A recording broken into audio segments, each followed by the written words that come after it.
Welcome to another review for a game that has somehow been sat in my Steam library and has never been touched by me. Until now. Wimp, Who Stole My Pants? Is a puzzle platformer brought to you by the lovely dev team Flexile Studio. An indie studio who, well, I can't find that much information about them, to be honest. To my knowledge, they've only developed this single title thus far.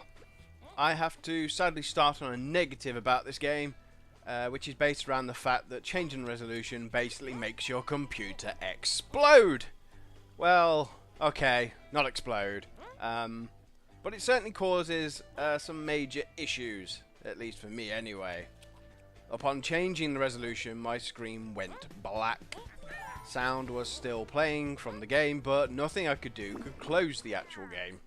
The old Alt Control Delete did nothing, Alt F4 did nothing, Shift tabbing between open stuff didn't do a damn thing. The only way I could get out from the situation was to, well, use the old reset button. That was a little bit annoying. Anywho, onto the game itself. You play as, well, I think his name is Wimp, the little green guy, and you're trying to reclaim toilet rolls and underpants. Yeah, it is as insane as it actually sounds. Controls are either keyboard based or my preferred method, I think, for this game, which is the old gamepad.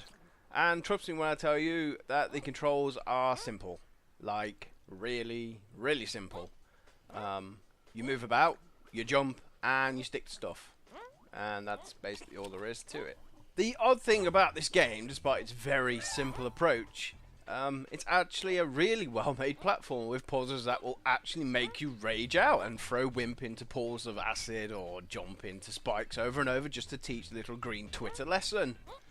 I've often said it, I am rubbish with puzzle games. Even with this one and it being listed as an easy one, I sometimes got quite stuck. There are plenty of levels to go through in this game, spanning across 4 different worlds, and each of those worlds introduces a new mechanic for you to play with. The game paces really, really well. Just as you are starting to get bored with mechanics in the game, you'll hop onto a second world and new stuff happens. Playing with fire is fun, despite what they told me at school 20 years ago. Visually, as you can tell, it's not a bad game at all, and the soundtrack with it fits perfectly into this somewhat odd platformer. Despite it freezing my system when picking the highest resolution offered, it scales excellently with larger screens. Some games you will see quality suffers greatly when you hit higher resolutions. Not the case with Wimp. Overall, I was quite surprised and pleased with finding this hidden gem lying about in my Steam library.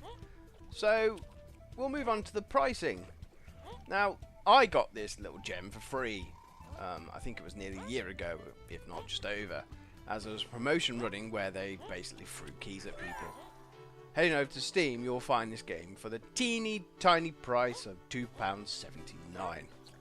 Now, for that price and how much fun I have had with it so far, yeah, it's worth putting money down on it, most certainly. And I better not forget to mention this game comes with those lovely Steam cards we all love so much and enjoy. And not to mention the 31 achievements, which is plenty for you to work through. You really do get a lot of playability for the cost. The sad part I find in it, however, is there is no level editor. I would have liked to see one where the community could create insane levels for us to mess about with. I guess we can't have everything though, can we? Links to the Steam store page and the dev's website are in the description below. For you to take a little looky at if you so please. It's worth checking out the Facebook and Twitter links on the dev's website too. Give those indie devs some loving for creating a brilliant puzzle platformer. Off to find more underpants and loo roll, I suppose.